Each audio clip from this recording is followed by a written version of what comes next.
Good evening, everyone, and welcome to this evening's meeting of the Audit, Standards and Risk Committee. Particular welcome to Iona Bond from Southern Internal Audit Partnership, joining us for the first time. Looking forward to hearing from you later. Just before we begin, just a brief statement that all members are reminded that following publication of the notice of election yesterday, the Council is now in a pre-election period until 7th of May 2026. During this time, all councillors are asked to take particular care to comply with the statutory guidance on local authority publicity. In particular, council meetings and resources must not be used for party political purposes or in any way that could influence voters. Members are therefore respectfully requested to avoid making comments that could be perceived as political campaigning, including references to political parties or past administrations, as such conduct may constitute a breach of the pre-election rules. Thank you. So, on with the business of the meeting. Item number 1, apologies for absence, Eddie. Thank you, Chair. I've received apologies from Councillor Rob Lee. Councillor Kevin Thompson is subbing in his place today. Thank you very much. Agenda item 2, minutes of the previous meeting. These were circulated beforehand. Are these agreed, members? Thank you. I will sign those now. So I forgot to do that last time. Item number 3, declarations of interest. Does anyone have any declarations this evening? Take that as a no. Item number 4, public question time. Eddie, I don't believe we've had any. No, we haven't received any public questions, Chair. Thanks. Excellent. Thank you. In which case, item number 5, internal audit recommendations update. Iona, can I hand over to you to present that item? Thank you, Chair. The paper in front of you is a paper that you are used to seeing, and it's an update on the progress of audit recommendations. It's a paper for yourselves to note. There are two tables for you, one being all recommendations made through audit work over the last 18-month period. And that will show those that have been done and those that are still outstanding. And then a separate smaller table just to extract out those that are not yet implemented. Now they are not implemented either because the target implementation date hasn't yet been reached, or those that are running overdue, so haven't been implemented in accordance with the target date. I'm still getting to grips with this paper for yourselves, so I might have to defer to Nathalie for any detail behind the history of some of those actions. But I'm hoping that there is enough information on those tables for you for the purposes of this evening. If I can take you to page 8 of the pack, paragraph 3.3, it's just a bit more detail for yourselves on those actions that are running overdue. And actually, in terms of the numbers of recommendations, not management actions, in terms of the number of recommendations that have been made over the last 18 months, the current position of only 7 running overdue is a low figure, and is pleasing to note that there are only 7.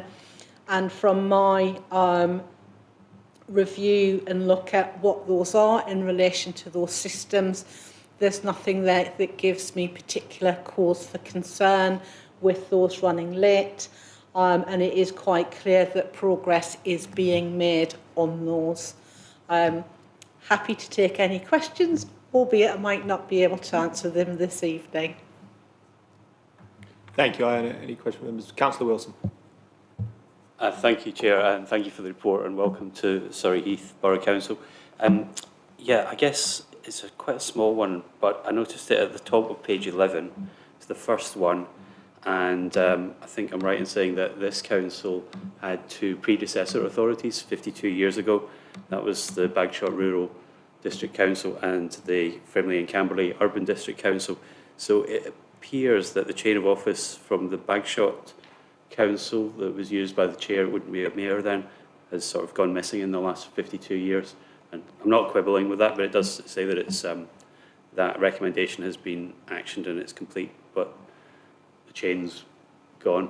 But I mean, it could have happened any time in the last 52 years, but this council is going to be abolished and there's going to be a successor council. I think at the moment it's unclear whether that council will have mayors or mayor.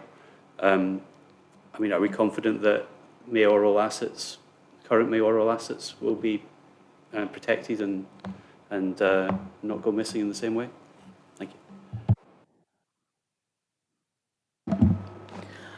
Yeah, thank you. That's a really good question. And I know that that is something that's been picked up as a work stream under the governance heading under LGR. So myself and Rachel Willis have responded to questions about charter trustees, which would be the mechanism for protecting that sort of those sorts of things going forward. So that is something that's already been thought of and picked up as a work stream. So I think, yes, we'll be fine with that. We'll ensure that things like this won't happen going forward. That's okay. Thank you. Thank you. Any other questions from members? I have a couple, so I will jump in. The first one I noticed is on page 14 of the pack, the fourth insurance audit recommendation is marked as not implemented, but it's also not listed in the ones that are not implemented. Could you just tell me, is that incorrect? And if so, if it is outstanding, could you just explain to us a little bit about what the consequences are as it appears to relate to insurance valuations for our property portfolio?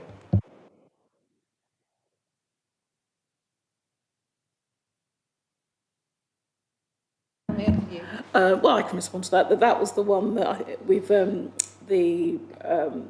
has actually been complied with. So that's a mistake on the paperwork. I just had one other query. One of the outstanding internal audit recommendations relates to safeguarding. Obviously, that's a little bit of a hot topic. So I'm sure we are, but I'm just seeking assurance that we are doing what we need to do when we're in terms of safeguarding when we're recruiting people who are working with children. Sorry, Chair, can I respond to that one as well? Because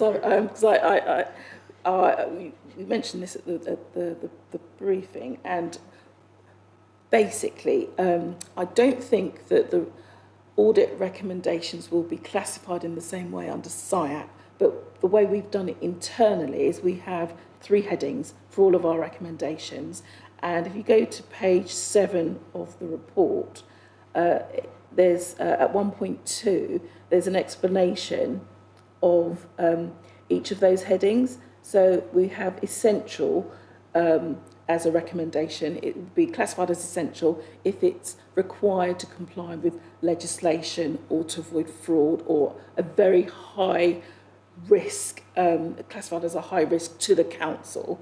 And if it's classified as desirable, it doesn't mean that it's not important. It just means that the recommendation isn't required under legislation or is required as one of our council duties. So it doesn't mean that it's not important, it's just the way it's classified. And then the last classification is just best practice. So it's not required by legislation, but it would be a nice to do. So that's why it's classified as desirable in this circumstance. Okay, thank you. I guess as sort of a follow-up to that, I think what we're saying is that if someone looked at our safeguarding practices, they would be deemed satisfactory by any reasonable measure. So this is not something that we need to be unduly concerned about. This is something we're trying to go above and beyond, and we're already meeting the expected standard. Is that a fair assessment? That's exactly right, yeah. We're meeting the expected standard, and so it's down as a desirable recommendation because it would be going above and beyond what is required under legislation or guidance. Thank you. Councillor Wilson? Thank you, Chair. I guess it might actually be building on this because it's on that page 17 showing the 7 that are not yet complete. So I'm thinking about 2 that have something in common, the 4th one down and the bottom one. And they're both sort of not going to be actioned because the council's only got about 1 year of life left. And again, I'm not quibbling with that because they're about kind of investments and changes in procedures that would have to then be undone with the new authority. However, both of the recommendations are for improvements in governance. So sort of weighing up the sort of difficulty and the practicality of carrying them out in a year and the cost of having them only in place for 1 year versus the desire for an improvement in governance. Are we happy that not to have that improvement in governance, given that LGR is happening and the council is going to cease to exist? And is that the sort of the thin end of the wedge? Could there be quite a few more other potential advisory or desirable improvements in governance that we just don't have the time or the capacity to do? Thank you.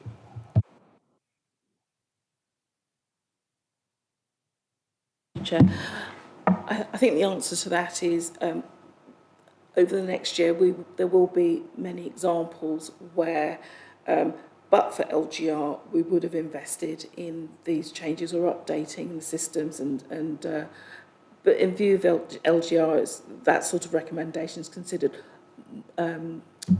not the best use of time or money and resources. Bearing in mind we could be changing again once we go into the new authority is established. So it's not seen as a huge risk to the council in the last year. So just on balance, it's best just to not implement that recommendation because we may be needing to change again once the new authority is established. Any further questions from members on this item?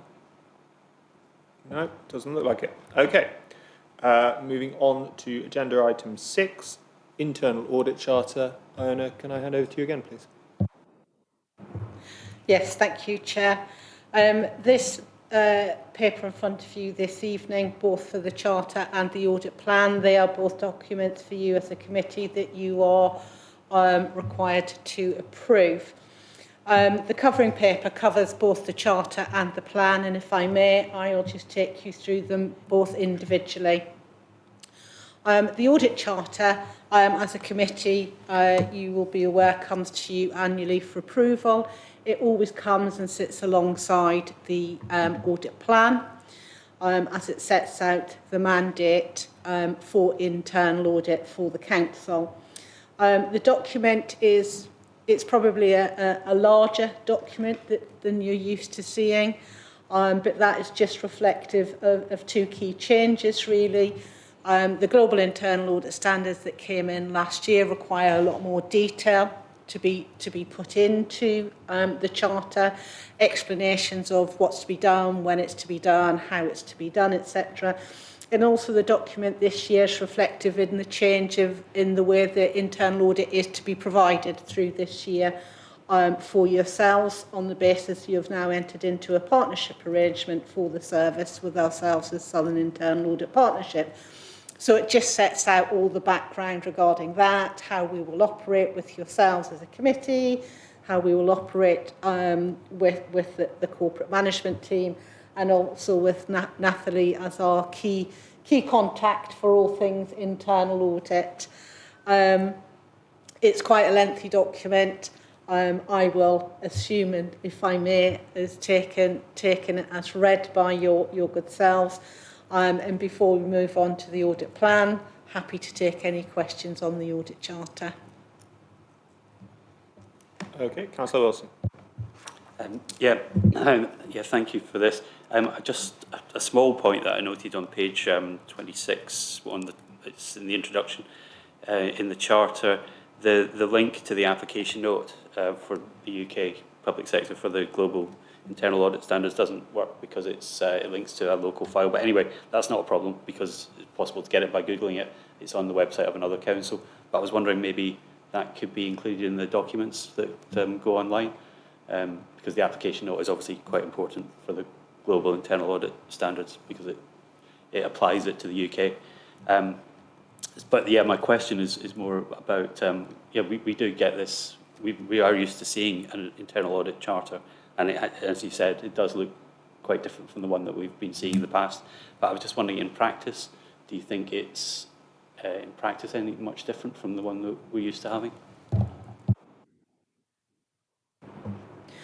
I think overall, in terms of the practice of internal audit, the document itself doesn't change that.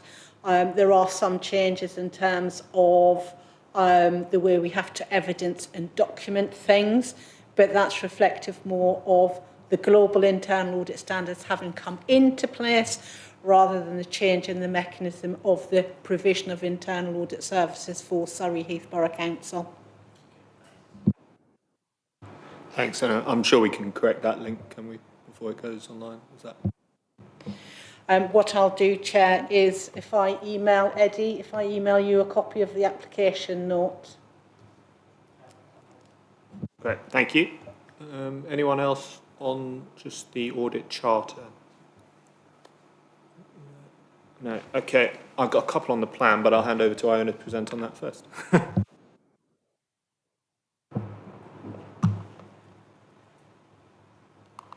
Thank you, Chair. I'll just scroll down to the plan.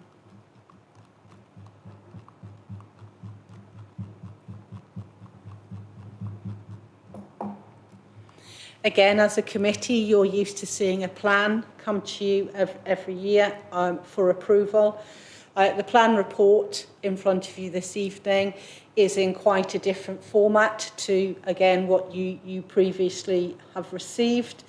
Again, the format and the content in terms of the background and the preamble is probably new to yourselves.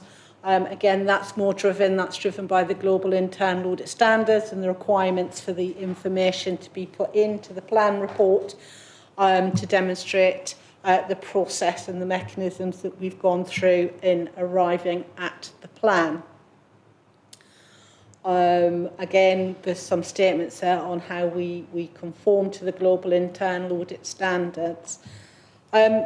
Some of the things in particular I'd like to just draw out from the plan.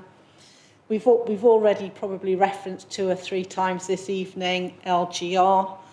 And in terms of Surrey Heath Borough Council, this is the last year of operation for yourselves as the existing entity that you are.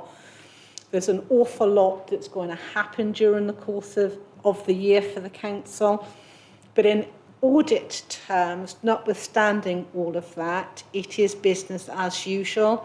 You are still required to have internal audit. It's still required to be at a sufficient level to produce an annual conclusion for yourselves at the end of the year.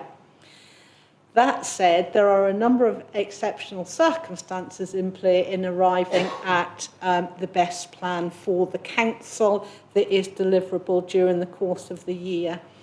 One of the key drivers for us is that in audit terms, because as an entity you will cease to exist at the 31st of March next year, the annual conclusion that I'm required to bring you will have to come to your March 27 committee. So in effect, that's 3 to 4 months earlier than usual. To enable me to provide that conclusion for yourselves, it means that any of the main systems work that I'm doing for you through the course of the year will have to be finished and agreed with management, i.e. the conclusion, the factual accuracy of that work by the 31st of December. So in effect, it's a 9-month audit year. We will still be able to do, and I envisage that we will still actually be doing work for you through that last quarter, but that work of itself will not be a contributor to your annual assurance opinion.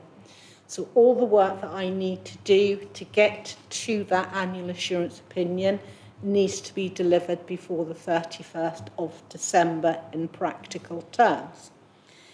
So on the backdrop of that, with everything else that's going on in terms of LGR, we've had to take quite a pragmatic approach as to how much work is serviceable and deliverable by officers of the council, and to come up with as lean a plan as we can that still contributes towards your assurance opinion.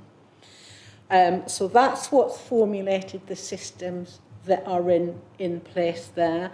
I've still had, in the plan, I've still looked to the risk register. I've looked at previous audit coverage.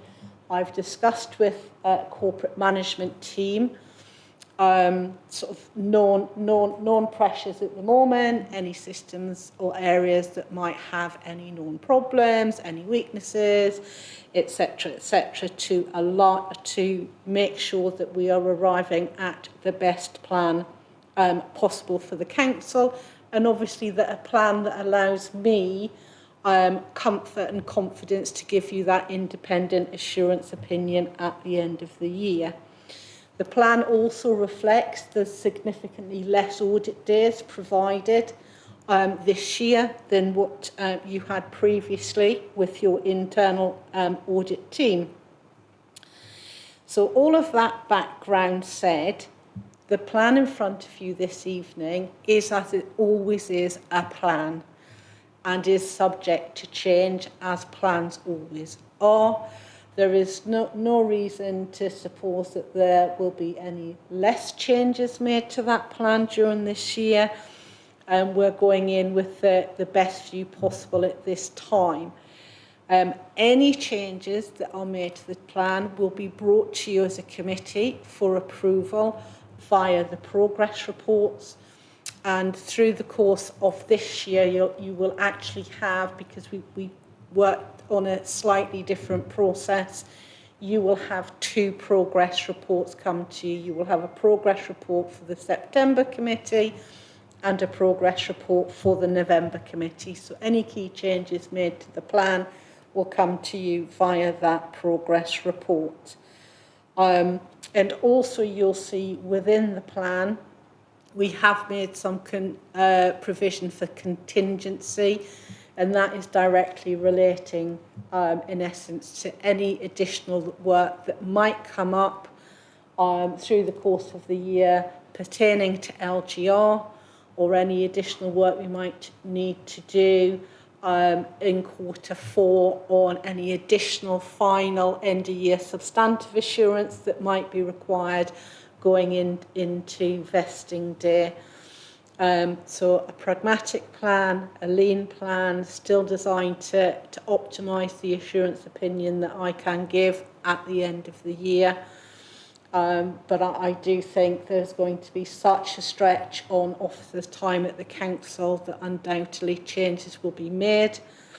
I can foresee that some of these systems may drop out of the plan. All that will mean is that when I come to give you the annual conclusion for the year, there might have to be some caveats around the amount of work that's been able to have been done during the course of the year. That is not a position that is going to be unique to Surrey Heath Borough Council this year. I think it is a position that all the existing Surrey councils potentially will be in, leading up to vesting day in 2027. Happy to take any questions. Thank you very much. Councillor Wilson.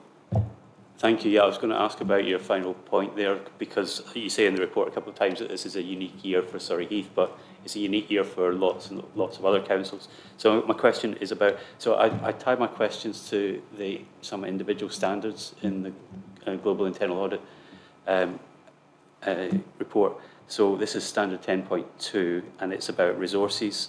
So does SIAP have the resources to cover a unique year for many councils, as well as other public sector organisations? I know you don't just do councils, but also the fact that this is your first year with us and it's also the last year of the council, that must be a problem for you, surely, because you must have had to spend a lot of time getting to know the council for just 1 year, much time and effort for just 1 year. Is that a problem for SIAP as well? So if I may, 2 very good questions, and I'll take them both individually. In terms of SIAP resources, as we sit here this evening, I am more than comfortable that we have enough resources across our teams to source not only Surrey Heath Council for this year, but all our existing portfolios. We wouldn't have entered into the arrangement with this council, particularly given it's the last year of its operation, if we didn't feel we could bring value and resource resource the work for yourselves. In terms of it just being the 1 year for Surrey Heath, I think what we do, what we bring to that is all the backdrop and experience and history we have with all our districts and boroughs. You all operate the same systems. Oh, sorry, let me say that again. You all deliver the same services. You might deliver them via slightly different processes or systems in use, but fundamentally what you're delivering is the same service. So that's not unique for us in having to flex between different ways of operating within all of our customers. And actually the way we approach our audit work takes that into account. So we always start with an overview scoping meeting, we then have a detailed scoping meeting, and then we form our audit work programmes from that. Every work programme for every system we do is built from scratch.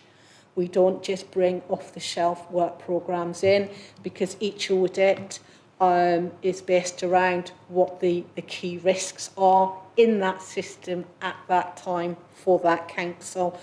So in terms of just coming in for a year for Surrey Heath, I don't think that poses a risk or a problem for either ourselves or yourselves as a council.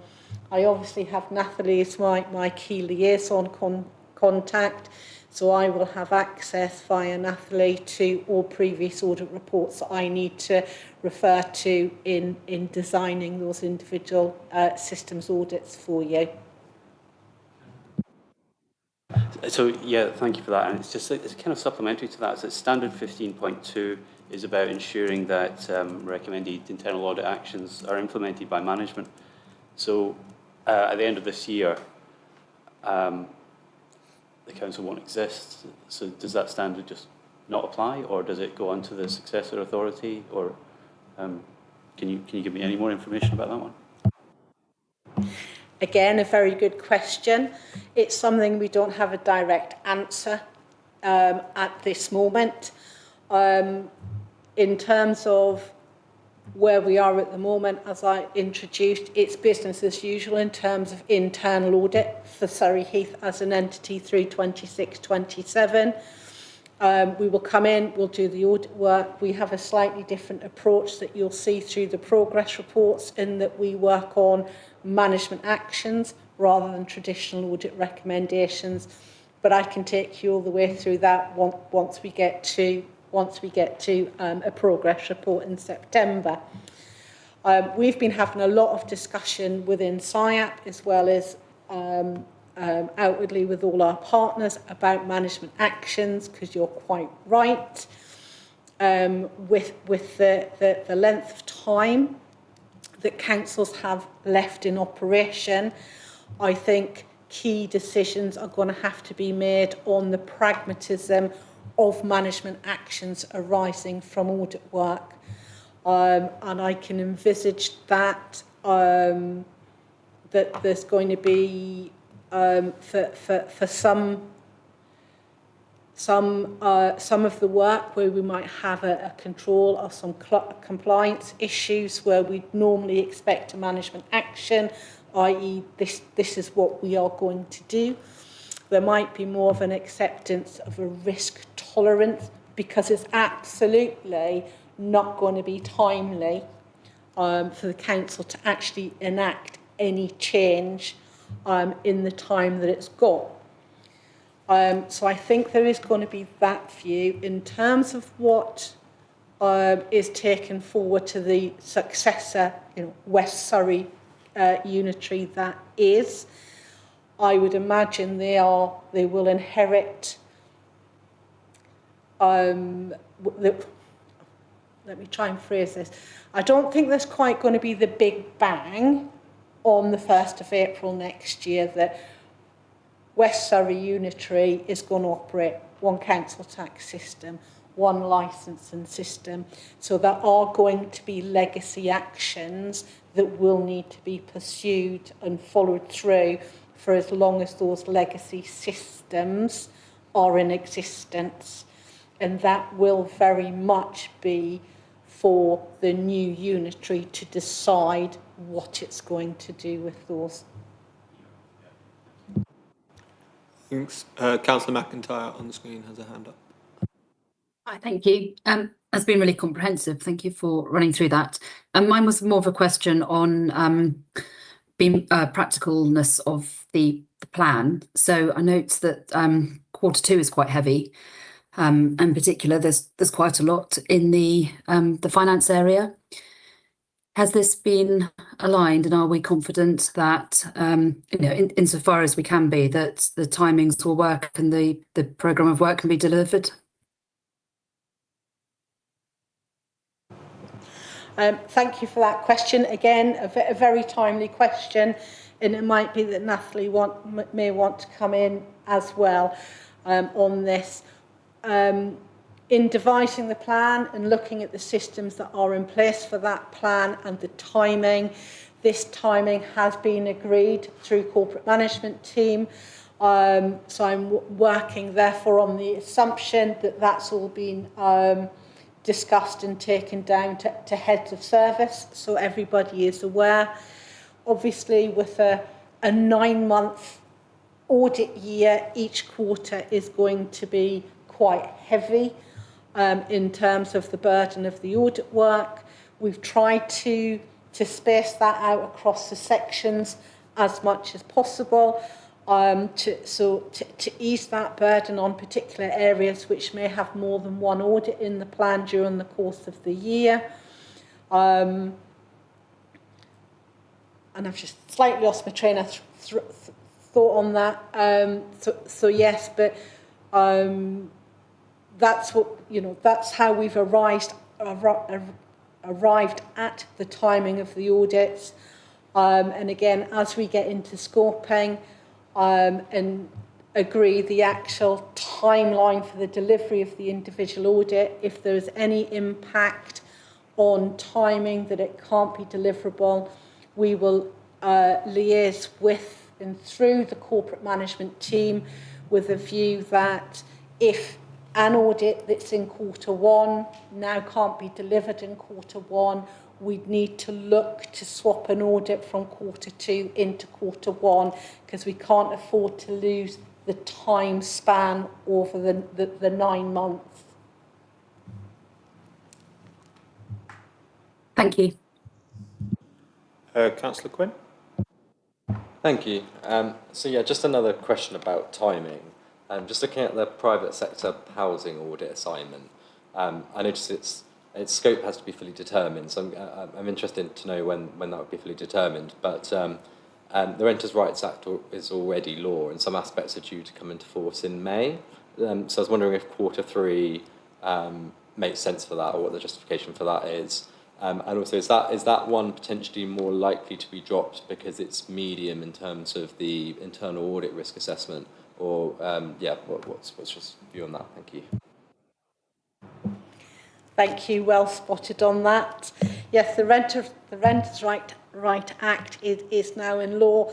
The reason that this audit is scoped to be determined and is in Q3 is to allow officers to determine exactly what the implications in terms of the council for enacting what it needs to do regarding the Renters' Right Act, and to get systems of control in place. So that's and hence why, to allow that time for that to be developed, to allow the system to embed, Q3 is the better timing for that audit. Again, when we come in to do the scoping, we can assess with officers and managers actually what the impact and how much of an impact that has had for the council, hence why it's medium, because it's not quite known actually how much of an impact it might be. We already have in reserve an audit that if actually it's determined that there's not a huge added value to doing that, we will substitute it already in with an audit from the reserve list.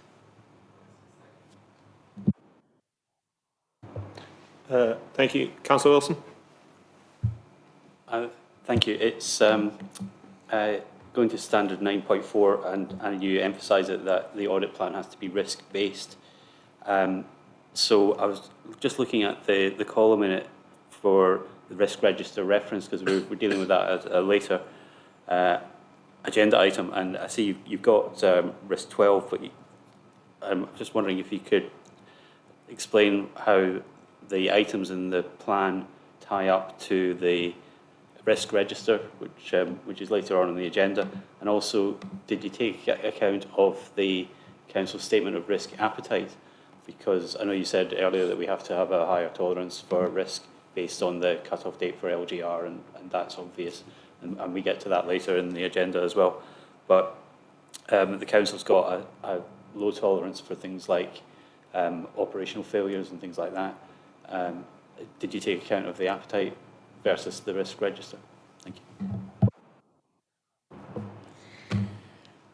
Probably not a very simple, straightforward answer to that, but I shall try my best. In terms of, if I take you back to when I talked about management actions in a tolerance of risk, that will be not directly related to the risk register, which is the strategic risks, and it's more at that system operational level tolerance of risk. Again, when you see a progress report, if I felt that management weren't taking action on an area where I felt, again, looking at the risk register, just what I know from previous experience of when risks can happen and the impact, there is a section in the progress report on tolerance of risk. So if I felt there was a tolerance of risk there that was above appetite, I would make a statement in the progress report to draw that to your attention. So in terms of within the plan where I've got the column on risk register, that's mapping to the strategic risk register. So hence there are some lines in this plan where there is no risk register reference.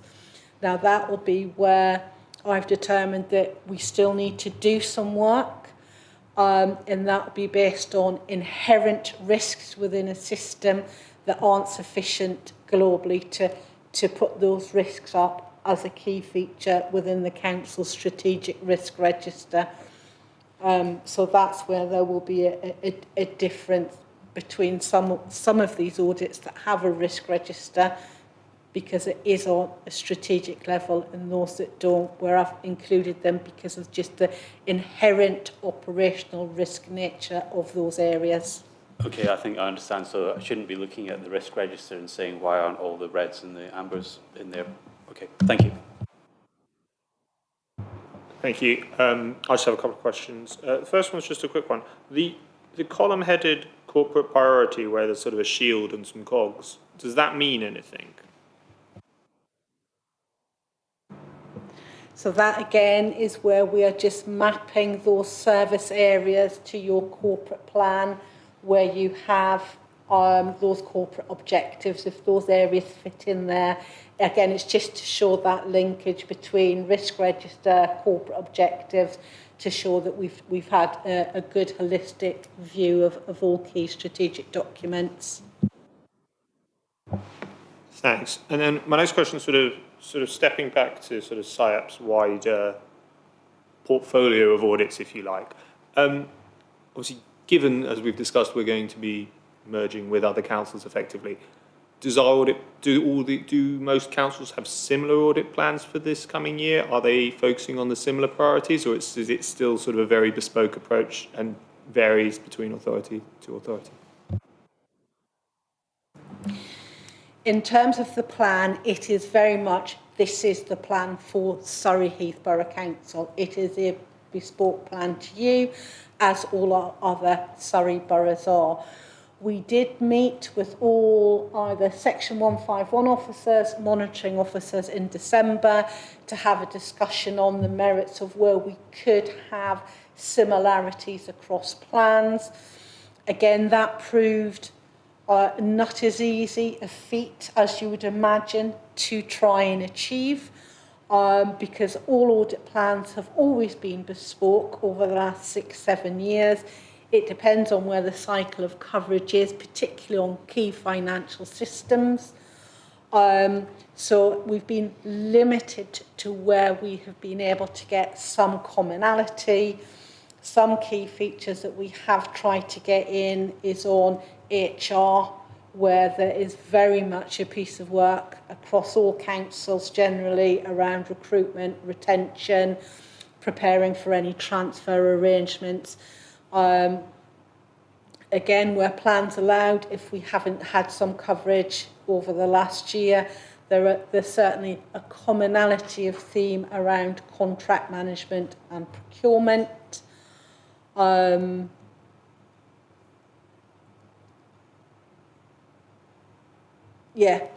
again, going back to Surrey Heath, you've always very much had a focus in prior years on key financial systems.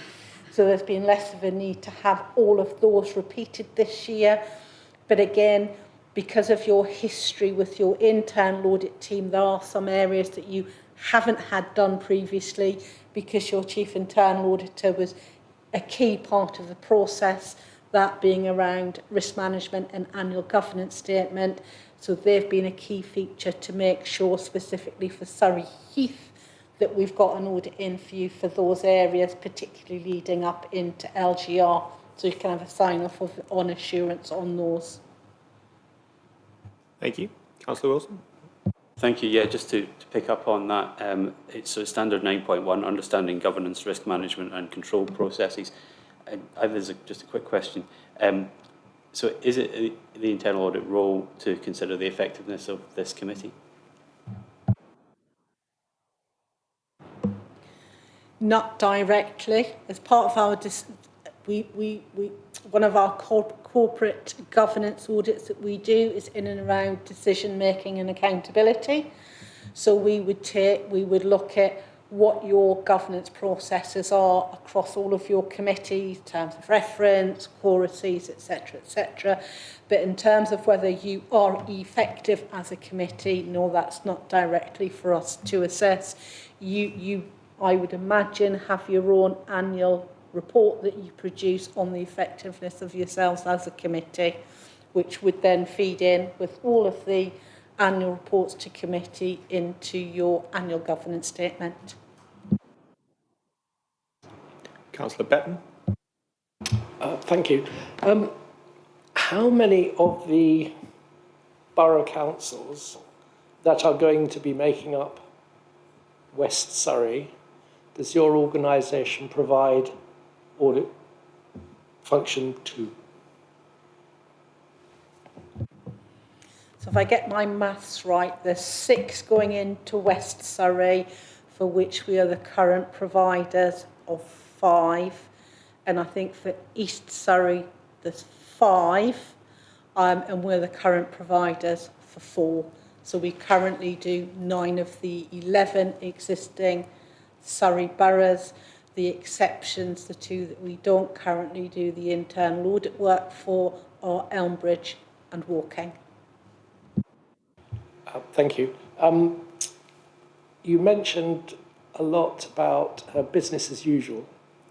I don't know if anybody else has been involved in corporate takeovers and mergers. That's always said, and it never is. So in terms of what happens after May this year, there are elections. We know that. And that will determine what is going to be in existence on the 1st of April 2027. There is only one council that does its own auditing function in the new body so far. So the chances are that you might be involved if you're lucky.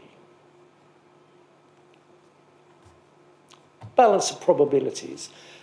So in terms of auditing what's happening in Surrey Heath, you are, I presume, looking forward to how you're going to manage the whole, as well as supply the audit services to what exists here and now. Is that a fair assumption?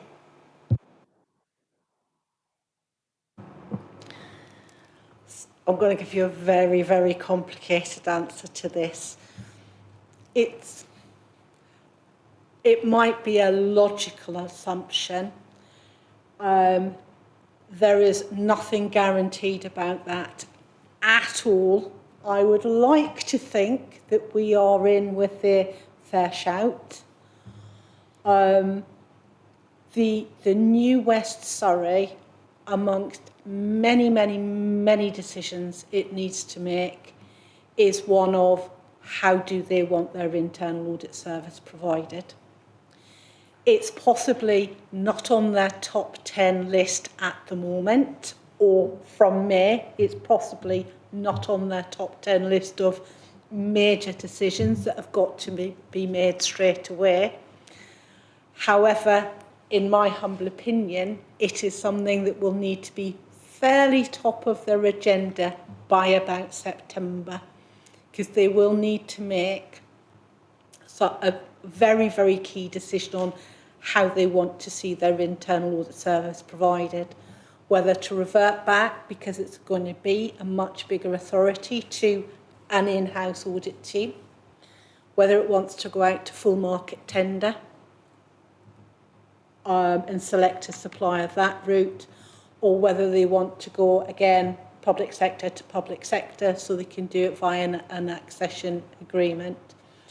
That decision, again, in my humble opinion, really needs to be made around, at the latest, end of September, because whichever chosen route they go down, they will have to allow for the chief internal auditor, in whatever guise comes in, the time to prepare what is going to be a substantial audit plan to be in place and approved, so that delivery of that can start from April, so the new authority doesn't start on the back foot in audit terms from 27. I think another consideration for the Shadow Council is, again, in my opinion, is that actually as it's setting up through 27, its key governance processes, HR, committee structures, those core fundamentals, I would think they would want some audit coverage on those, and that would have to be done separately, I think, because they won't have, or they'd have to try and get some interim arrangement in to have that looked at, in my opinion. All I would say, obviously, because full disclosure, we have a vested interest, we very much would like to be the service providers, is that our door is open, our telephones are ready for any calls that may be needed to be made post-May. Thank you. One last one. Alex, who was, a lot of his work was going around talking to people in this building and so on and so forth. You're going to be carrying on that. How often do you think you'll manage to get into the building to carry out the audit function, especially given the fact that the staff numbers are decreasing and working from home is increasing? Is that going to make your life more difficult in delivering the audit functionality that you would like to be assured of? In terms of our operating model, it is predicated primarily on a remote working scenario and has been since 2020. But what we always say when we scope in scope each individual audit is that if there is a need to physically be on site to do any of the meetings or the testing, we will always do that. So in terms of physical presence through the routine audit work, that's probably not something that will occur very often. But for myself, as the Chief Internal Auditor in name for Surrey Heath, I will always come as needed for any corporate management team meetings.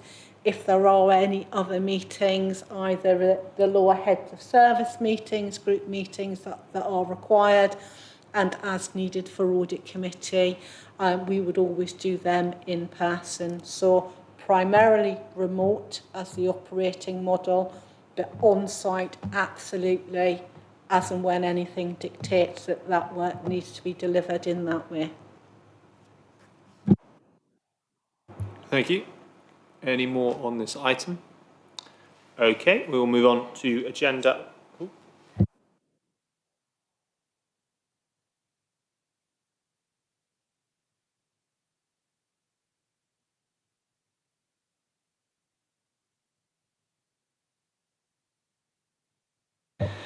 Sorry, Eddie tells me I was a little bit hasty there. I hadn't realised there was a recommendation.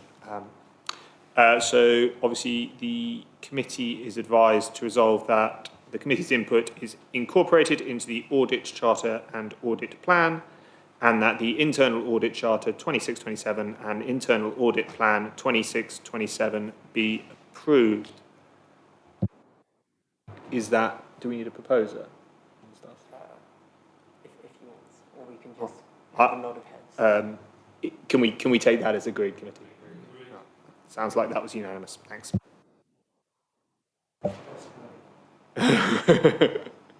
Certainly.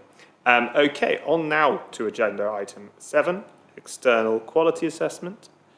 And we're back to you again, Iona. Soon you'll get a break, I'm sure.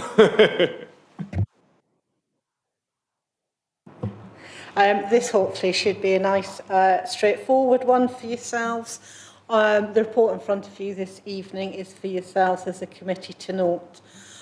Just as a backdrop, every 5 years, your internal audit service, whether externally sourced or internally, is required to be externally quality assessed. You'll have gone through this previously with Alex's team, where they were assessed under PSIS that was.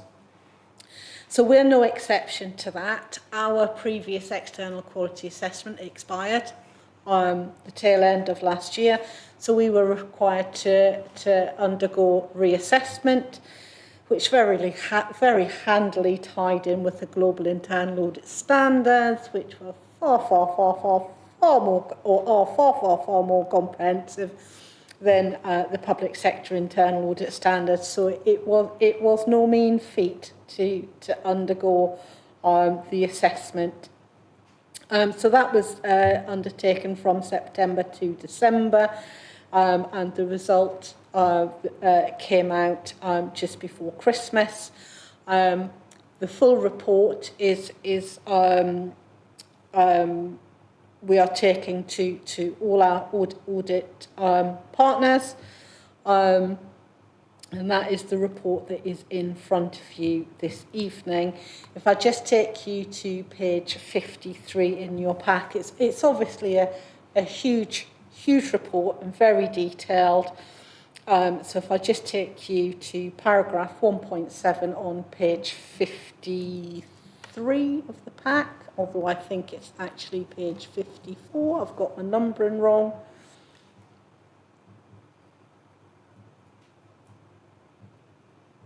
Yeah, it's page 54 into page 55, and I'll just draw to your attention, if I may, so I can give myself and SIAP a bit of a pat on the back for the assessment, that out of the 52 standards across the global internal audit standards, we're assessed as fully achieving 46.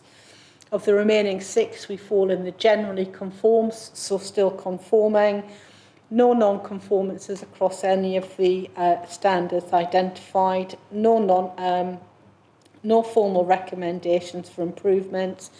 Where suggestions have been made by the assessor on areas that we could look to improve, we've included those in an action plan, which is also appended to the papers for the purposes of this evening. And I will take it that you've digested every single page in that report, if I may, and again, happy to take any questions. Thank you, Iona. Any questions from committee? Councillor Wilson. Thank you, Chair. Yeah, it's a really good assessment. I mean, from a layperson's point of view, I tried looking up the 6 standards that only generally conformed, and I couldn't see any problems at all. Just one question. It's on page 73, and so it's the second bottom of the bullet points, and so it talks about the benefit of having, you know, a large organisation with a cross-client base and what can be learned from others. And it suggests, it says that this is an obvious benefit of the partnership model, and AI may enable the development of additional insights that could be efficiently created and add value. Can you expand on that? Are there any plans to use artificial intelligence or gain other benefits from the fact that you've got experience from so many other councils? So generally within the audit work, where we obviously have a number of districts and boroughs that all have the same services, any areas of best practice that we've seen in one council, if we can see that would benefit another council, if we're doing an audit in that area, we would always flag that up within the audit reports that we produce. In terms of artificial intelligence, it is something that we are exploring. It is something that we are exploring, I wouldn't say quite at a snail's pace, but we are exploring it with extreme caution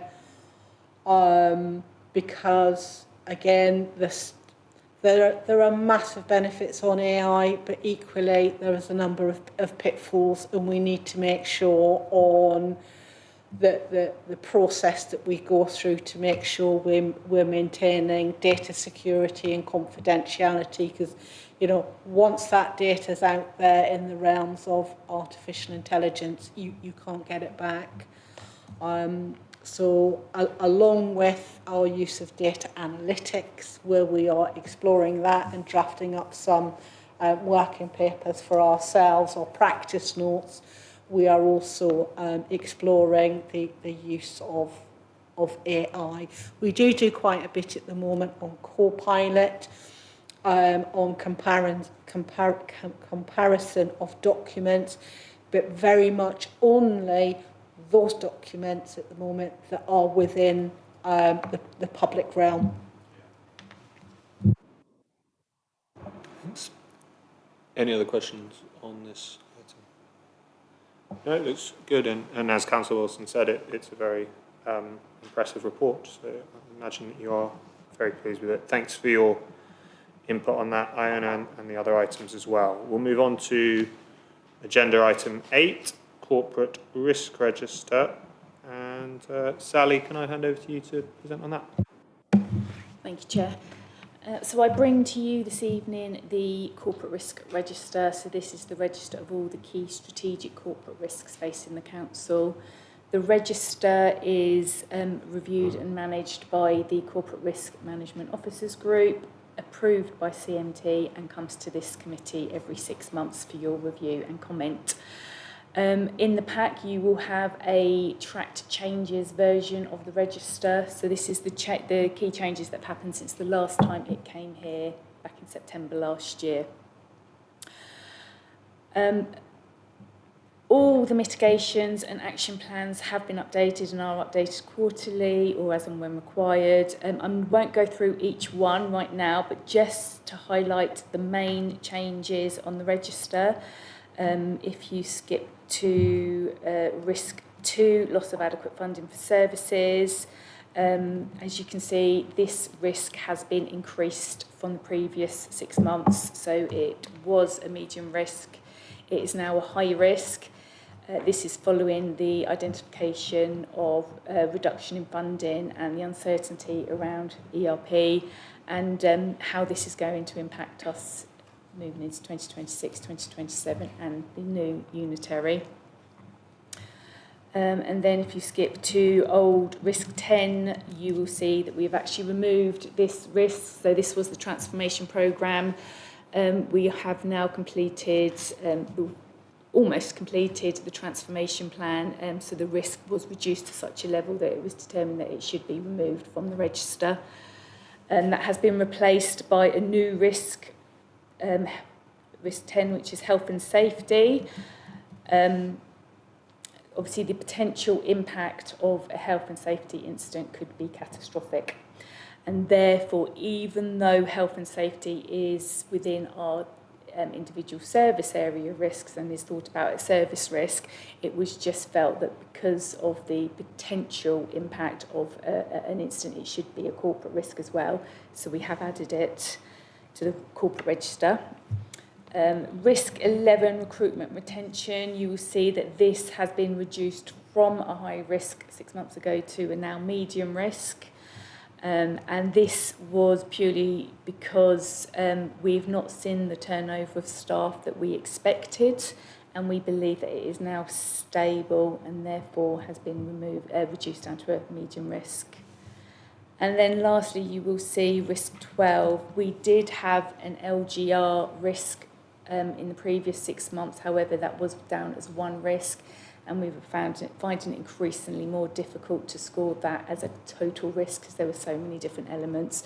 So we have now, as you can see, broken that down into the 3 different elements. So we now have staff and resources, service delivery and continuity, and a financial element, and that allows us now to be able to risk those individually. It is worth noting that obviously LGR is moving at an extremely fast pace, so we are currently updating this risk, and it's going to need to be obviously heavily monitored throughout the transition period. Happy to take any questions. Thanks, Sally. Members, any questions? Councillor Quinn. Thank you. I'm just wondering really about the war in Iran and how that might feed through into some of the risks here, and whether this report will need updating at some point. I guess one of the things, first of all, is obviously we've identified cybersecurity as a risk, and that risk has potentially increased in light of the war in Iran and their threats to conduct cyber attacks against the UK. But obviously in terms of increasing cost of living or rising interest rates, are those things that should be kind of included in here too, or soon should be included? Thanks. Thank you, really good question. Actually, I think that happened after the last review, but it is definitely something that we'll be covering in future reviews. And with the whole Russia and everything else, that's kind of stuff that's always on the radar anyway. Councillor Wilson. Yeah, thank you. And thank you for the report again. Risk appetite, the statement of risk appetite that's back from 2024, I think is the latest one. So I was having a look at that. And there's a really low risk appetite for reputational risks. And I think you're right to split risk 12 into 3.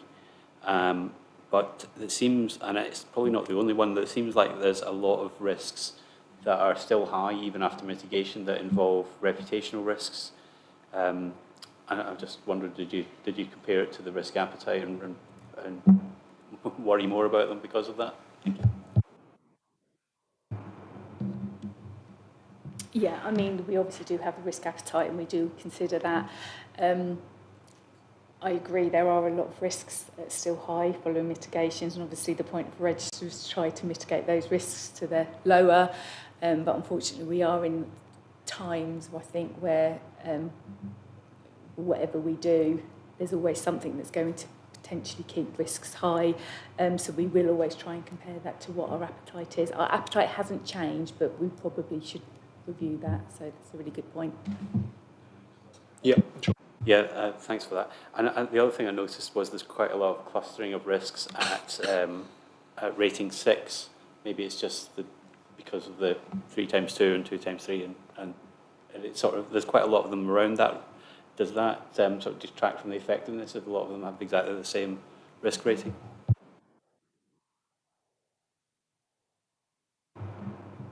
I hadn't really taken that into consideration. Actually, we go through each individual risk, and I think it's just a coincidence that they are all clustered together. So yeah, we look at each individual risk and risk each individual risk. We don't kind of compare them against each other. Okay, so it's not a case of like ranking them, from 1 to 12. So it's not the fact that a lot of them are the same is not really a problem. Okay, thanks. Councillor Ricks. I'm not sure if I'm being a bit obtuse about this, but the revised ratings, when I look, for example, item 1 is marked as going from 9 to 4 in the table. This is page 93. But the little arrow is going sideways, not down. And if I look at number 2, it's gone from 12 to 9, which would be a reduction in risk, but it's pointing an arrow up. Have I got something wrong here? So sorry, apologies if that's confusing. The arrow direction underneath the post mitigation risk is what the risk has changed since the last 6 monthly review. So the first column is if we did nothing, this is the pre-mitigation risk. The post-mitigation risk is what it is now. The arrow is what it was 6 months ago. So if it's a horizontal arrow, it's the same risk score as what it was 6 months ago. If it's up, it means it's increased in the last 6 months. Does that make sense? Okay, I'll have another think. Thanks. Councillor Oates, can you... Thanks. Councillor Thompson. Thank you. So I correctly mentioned the risk with AI and data governance, and using the wrong tools can have catastrophic effects. Do we have an AI policy for members of staff to drive them in a certain direction about what tools they use, and how is that policed? Thank you. We don't have an IA policy. What we do have is IA guidance that is an appendix within the information security policy, and it just provides staff guidance with what they should and shouldn't be using. So yeah, that is available to all staff. Councillor McIntyre. Thank you. I was just wondering, so when I read through it, obviously we've got regeneration on there as a risk. We don't have anything about the retail property portfolio or any of the rest of the property portfolio, which obviously does have quite a big impact on the financial statements. I was just wondering whether that had been considered as a risk and deemed not to be sufficiently risky to go on the risk register, or whether that's something that could be looked at for the next iteration.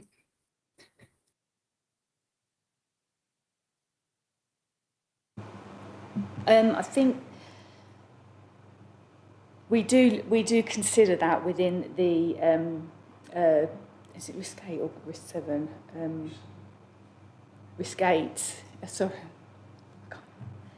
So it is something that is considered, but there obviously is the different working groups that risk is discussed at, and anything that we feel needs to be raised. The risk management strategy says that anything that's raised at in service level or working group level should be fed up to the corporate level for us to discuss and consider adding to the register. Thank you. Thank you. I'll jump in with a question. Risk 8, regeneration of property projects, has been downgraded in terms of likelihood from a 3 to a 2. That seems to be mainly around the London Road block. I know you probably can't go into detail on that, but does that mean we're feeling more positive about that site, or what's the justification for that downgrade?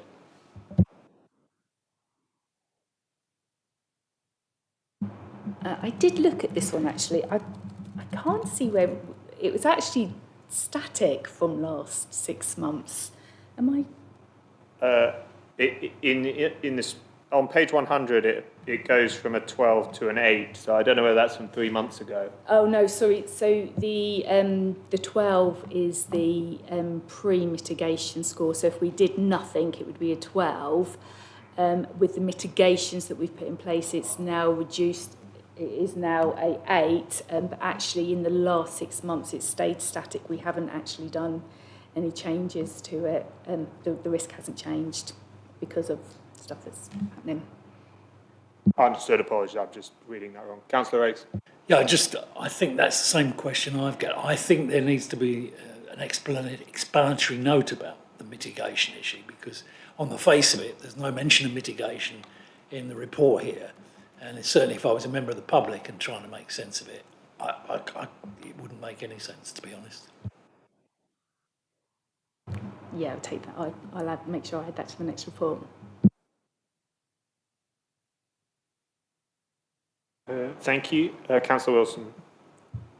Thanks. Yeah, I just wanted to go back to risk 12C, and because even after mitigation, it's still 4 times 4, so its likelihood is very likely, so greater than 80% chance, and its impact is severe, so significant reputational damage of greater than £1 million. So that seems really worrying. I know it says in the explanation there's a lot of uncertainty, and I suppose 80% isn't certain, but it does seem like we're heading for something that could be really seriously bad for the council and the public, therefore. Can you expand any more about the certainty and the potential damage? Thanks. Yeah, we are discussing this one at the moment, because obviously at the moment there is just so much uncertainty. We do not know what the impact's going to be. We do not know how we're going to continue, what the continuity of service is going to look like. And because of that uncertainty, that's why at the moment it's at that level. But we are, as I say, constantly monitoring this, and this one will be constantly being graded. Yeah, so we're expecting some more certainty as we go through the LGR process, yeah. Okay. Thanks. Another one from me on risk 12B LGR finances.